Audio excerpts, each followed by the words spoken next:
Nico Aspinall. I am the chair of the Resource and Environment Board. So the main work of the board this year really has been to put structure around itself and really set ourselves going, as obviously we're still quite a young and new board area. So we've set up cabinet positions to give board members specific responsibility for different areas of our work. We've got a research subcommittee, so they've been working really to foster cross-practice research, so to try and make our R&E pieces very useful to different practice areas.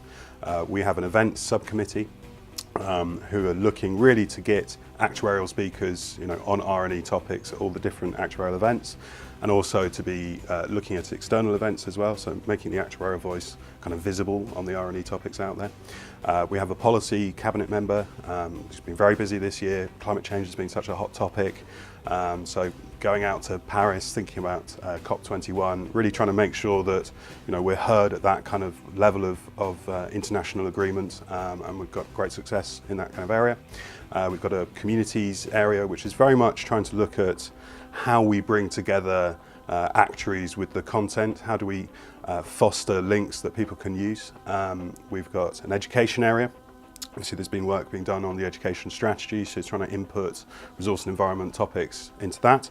And then finally we have an international cabinet position, very much trying to coordinate and understand the work of bodies such as the International Actuarial Association, and again sort of making sure there's an IFOA voice in there, but also trying to lead on the content. So busy year, quite good structure being sort of put in place, and I think we're in a good place going forward. Well, as you can imagine, particularly around Paris, within government, within regulators, climate change has been quite a hot topic. So we've been engaging on as many fronts as we can.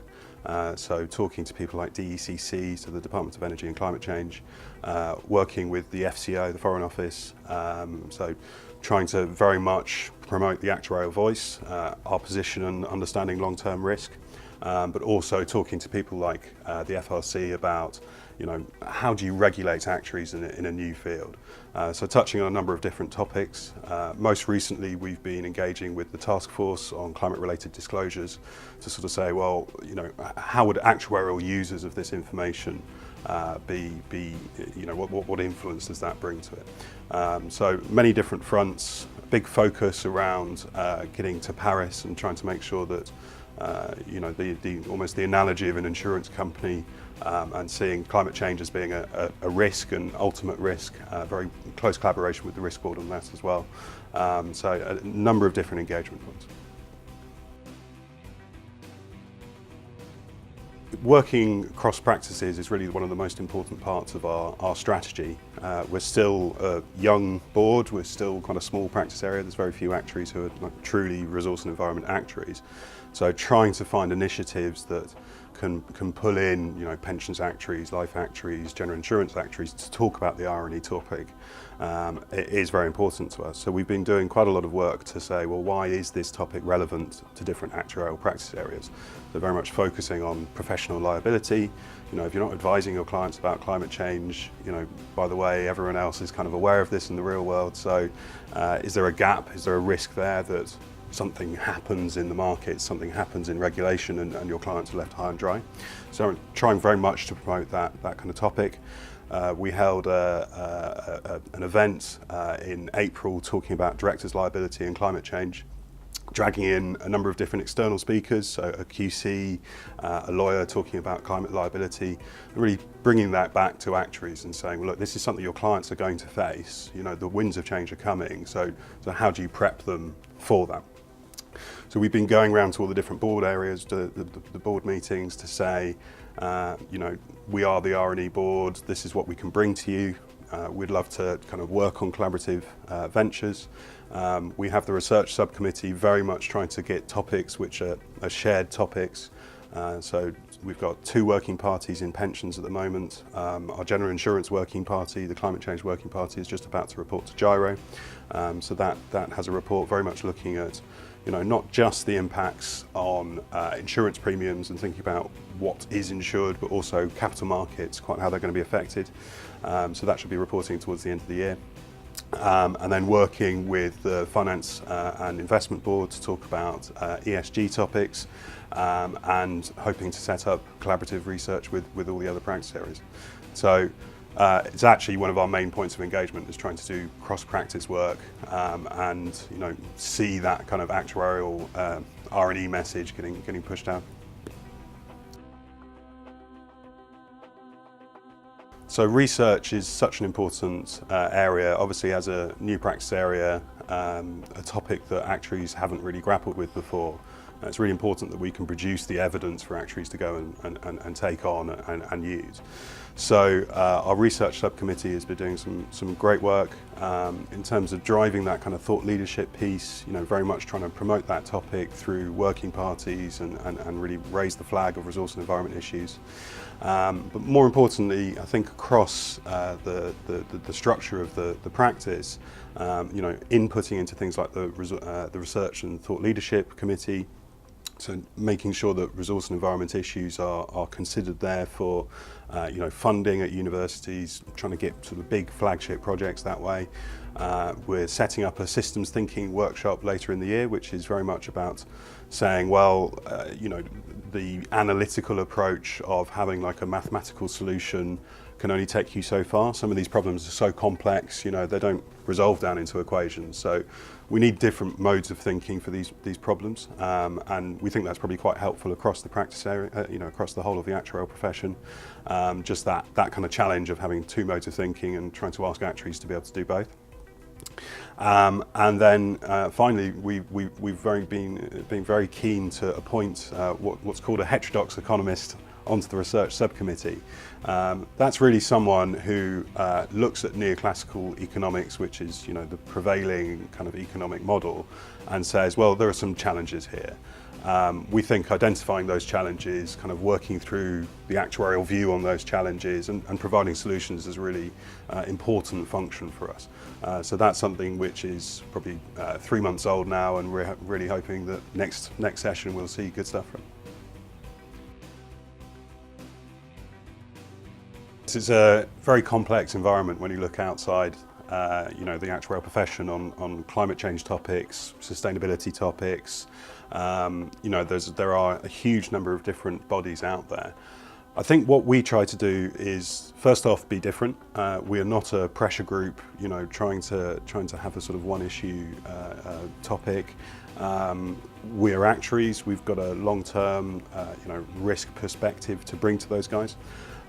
So we're not just reiterating the points that they make. We make different points, and we're also quite useful, I think, in kind of reviewing that work, bringing it together, understanding it in that actuarial context, and sort of digesting it and kind of putting it back out at those people's conferences.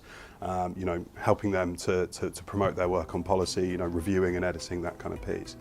So mapping that environment, mapping the hundreds of organisations has been a piece of work that is still ongoing. I suspect it will always be ongoing. Trying to understand kind of what each of those groups do, trying to understand, whether we think they're a useful network to join, whether we think that the actuarial view is going to be something that resonates in that group. So it's really important that we know that community. I think they can be one of the greatest people who promote us. When they're talking to others, they can say, oh, did you realise the IFOA was doing this kind of work? But at the same time, we are distinct from them, and very much trying to augment what they do. One of the best cross-practice events that we've run was the Recessional Debate that we held in London in June. That was really saying, actually, is resource and environment, is sustainability, are those topics that actuaries have to think about, so that they have to be in actuarial work? And we structured that as a debate really because we know there are differences of opinions, not so much on climate change itself. I think everyone kind of accepts that that's happening, but differences of opinion of what the actuarial role is. Trying to understand, is this something that actuaries themselves have to do, or is this something that kind of will be done to them through the market? So there was a really interesting debate. I was really heartened by the fact that the people who attended very, very strongly felt that actuaries should be doing more on this. So it was quite a challenging conversation. Very interesting points came out, I think, around actuarial regulation. So do actuaries feel permitted or enabled to really incorporate these new ideas into their work? So actually it's given us a kind of real mandate, I think, to go off and work on that, and that's something that I'm looking to put in place for the next session. Thinking about the international actuarial practices, there is the International Actuarial Association, the IAA. They have a resource and environment working group, so we have a member on that group, and it's really coming together of different actuarial professions, different regions, and sharing ideas, sharing the kind of approaches, and it's really interesting to see that the topics are obviously generally the same. Climate change is something which is kind of affecting us all, but actually the approaches can be quite different. So one of the things that we've picked up is the Actuarial Climate Index, which is an initiative that has been happening in North America. Climate change itself is a sort of slow and steady ratcheting of temperatures, but obviously what's really important is the weather that affects people. So the ACI looks at instances of flooding, sort of extreme precipitation, windstorms and droughts, and tries to say, well, what's the extremity of weather in a particular period. The idea is that over time markets can develop around that. Insurers could write derivatives around the ACI. It's great branding for the profession, so it's the Actuarial Climate Index, and it's something that we're looking to bring to Europe, so we can take the data across Europe and reproduce that result. So working with the International Actuarial Association kind of throws up those kind of opportunities, throws up that kind of different challenge that we're seeing from different parts of the globe, and I think is a really important mechanism for the IFOA to promote itself internationally. So I think what's really interesting with R&E as a topic is that I think it probably attracts slightly more young actuaries, so student actuaries, newly qualified, than maybe kind of experienced or senior actuaries. So that's something we've really wanted to tap into, and with our events and CPD subcommittee, we're very keen to get a student actuary to sit on that subcommittee, and I think we're one of the only boards who has that kind of resourcing, so tapping into that kind of student knowledge, student understanding of the issue on the subcommittee. The other area really is around gender diversity, where we're pretty much equally balanced in the board. So that was something that I was very keen to promote. We've got a lot of senior women in the board group. So Louise Pryor is my deputy and will take over in a year's time as chair of the board. And that's something which I'm really encouraged by, and it's a really important piece. So I think we're doing our part. The other area is sort of actually almost a diversity of kind of thought. We're very conscious of herd behaviour and people grouping around particular topics. R&E is something a bit different. So we're an area that kind of challenges existing practice areas to try and think a bit differently and encourage that kind of diversity of thought. So our most important interaction, I'd say, with our community is our newsletter. So I'd encourage all actuaries interested in resource and environment issues or climate change to sign up to that. So every month we send out an interesting sort of digest of topics which are out there, obviously news about the work that we're doing and promote the events that we do. So that's something which I think is really important to sort of get on that newsletter and become aware of what's going on. We're working very much to put our topics into the actuary, so the magazine, obviously trying to raise that kind of topic with the wider community, and then hold events. So we're quite happily sort of taking up the London and Edinburgh to do networking events, to get people talking to each other, to get them talking about R&E topics, but more importantly, kind of meeting each other and getting a sort of shared understanding of where people are coming from. So doing a number of different things on communities.